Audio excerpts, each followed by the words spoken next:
It's now been 1 year since Russia invaded Ukraine, leaving destruction in its wake, uprooting millions of lives. As we enter the second year of Ukraine's fight against Russia, let's look at key takeaways from the past year and what can be expected in the months to come. Joining us here is William Taylor, former U.S. ambassador to Ukraine, along with Andrei Kozyrev, former foreign minister to Russia.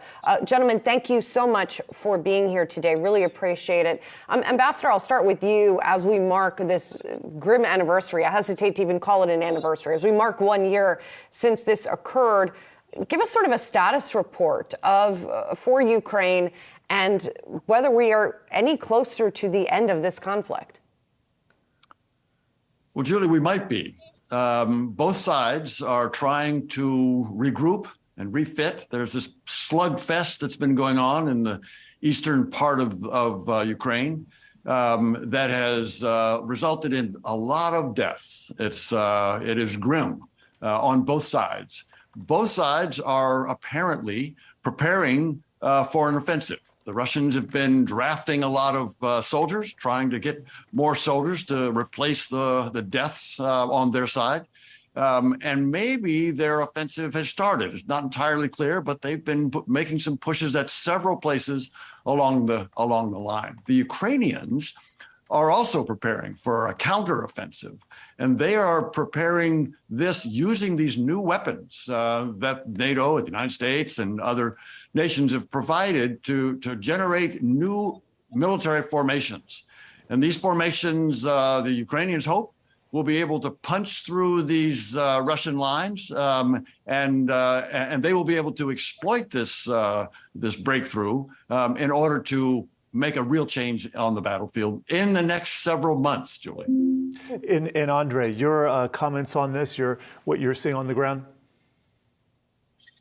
Well, I think that was professional, of course, and a fair description. I would add to this one aspect, though, that Russia has a potential, and they're using it to bombard, to attack, to destroy civilian and infrastructure, very important economic infrastructure, inside the Ukraine, behind even the battle lines, from sanctuary, also far behind the battle lines. That makes unilateral advantage. And that is, if that goes on, then it's like bleeding Ukraine to exhaustion, because it's impossible situation. You know, there is new statistics, new polls of those who left Ukraine a year ago, and they wanted to come back, like 77% or 80% spoke of coming back soon. But now only 17 or something percent are talking about being able to come back. That's because of those bombardments. That's very, very important factor.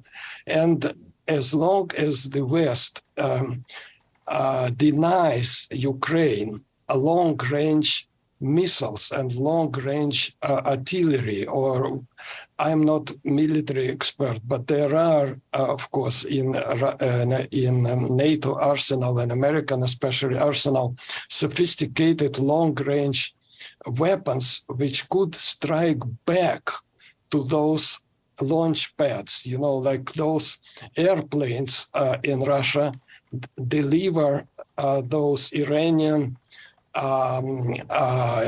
drones, but they take off from airdromes, which are in Crimea, that is on Ukrainian territory or in Russian territory.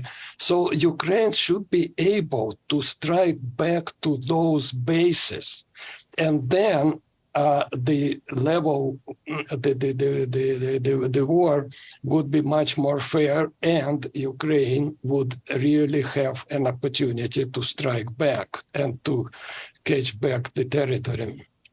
And Mr. Ambassador, do you think, what is the current status of willingness on the part of not just the U.S. but around the globe to continue to supply Ukraine with these weapons? It seems like the willingness is there. Execution of that willingness perhaps is something else, and ability of that willingness is perhaps something else. So, Julie, the willingness is clearly there, just as you've said, and we've seen that just over the past week. The foreign minister is exactly right, though.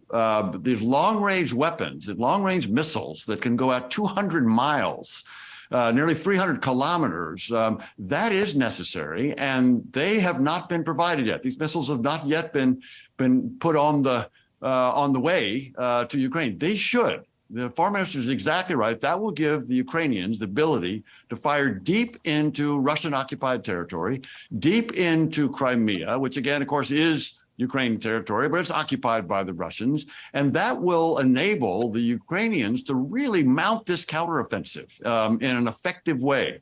And these long-range missiles can come quickly.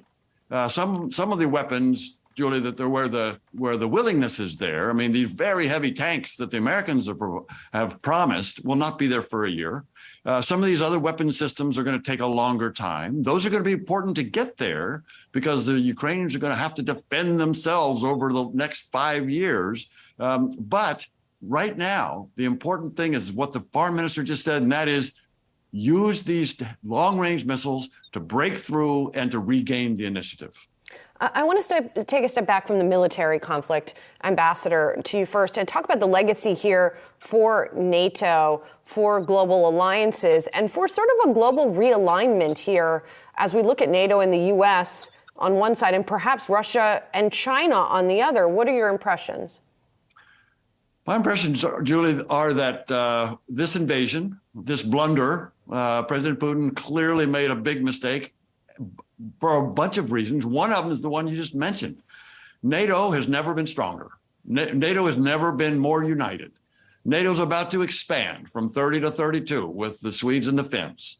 NATO has provided the weapons that we were just talking about. The NATO nations, the European NATO nations, are the ones that are going to provide and are providing those tanks, those Leopard tanks, and they're in theater. They are already there. The Abrams tanks, the American tanks that are coming, it's going to take a longer time. But the Europeans have the tanks right there, and they can provide them soon. So NATO has stepped up in a way that I haven't seen. I served in NATO at the end of the Cold War, and it was hard to get agreement on things. But now they are united. They are united. And Mr. Foreign Minister, I want to ask you about Russia and sort of the current and post-war situation, how we should think about it economically. Russia has not fared as poorly as perhaps some foreign observers would have expected under all of these sanctions. The economy has declined, but not perhaps as much as expected. Where does Russia economically go from here? Well, the truth of the matter is that a Russian economy is rather primitive, and it was rather primitive in the Soviet time, and it depends on export of raw materials, especially of oil and gas. But inside Russia, there is considerable potential for resilient, primitive, not high-tech, not service, but rather a primitive last century even type of economy, and it's going on, and it will go on. And despite the statistics are misleading and impossible to actually evaluate, when you see those projections that there will be growth of GDP, I mean, that probably means nothing. I would be very careful if I were in business believing those figures, even if they come from International Monetary Fund and other sources, but they base their analysis of the data which comes also from Russia, which is completely misleading. But the truth of the matter that this economy could go on, this economy could provide for this type of position war. Yes, there are tanks, new tanks coming, thanks God, but they are coming slowly, and Russians adapt to that. And the answer of Russian side to that is primitive weaponry, like Soviet-type weaponry, which is still working, and the cannon fodder. And the cannon fodder Putin has almost unlimited because he does not care about human lives. And he has this kind of police state which gives him ability to mobilize openly or not openly, but anyway, mobilize even not only hundreds, but millions of people, believe me. So tanks will be responded with probably with just, hundreds, thousands of people dying under those tanks. But that will not change the picture. The picture could be changed by long-range, sophisticated weapons. If there is no way to train, which I don't believe is true, the Ukrainian fighters to fly F-15 or F-16. But those missiles, as Ambassador said, absolutely, they are easy to operate. I mean, it does not need much training, but they will be the game changer if they receive a response back there, not to Moscow, of course, not to cities in Russia.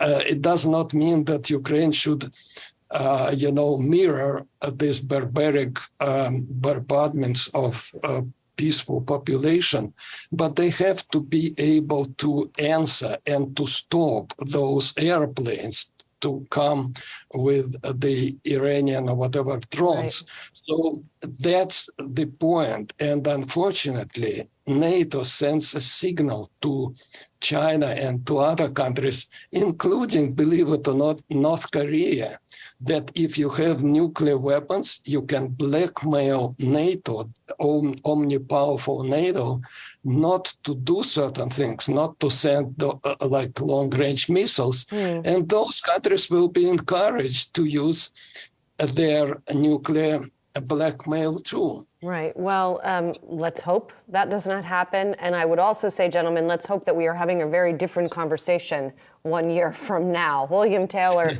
former U.S. ambassador to Ukraine, along with Andrei Kozyrev, former foreign minister to Russia. Thank you both, gentlemen, very much.